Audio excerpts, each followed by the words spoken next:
tivemos algumas discussões, mas isso é normal, nós somos diferentes,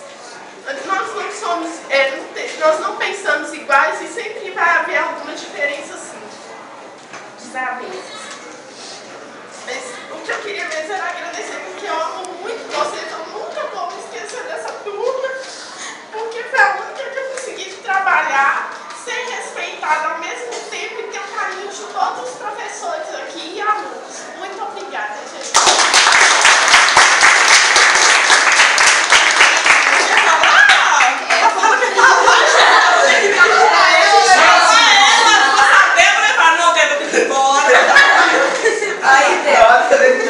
Eu queria falar que apesar das diferenças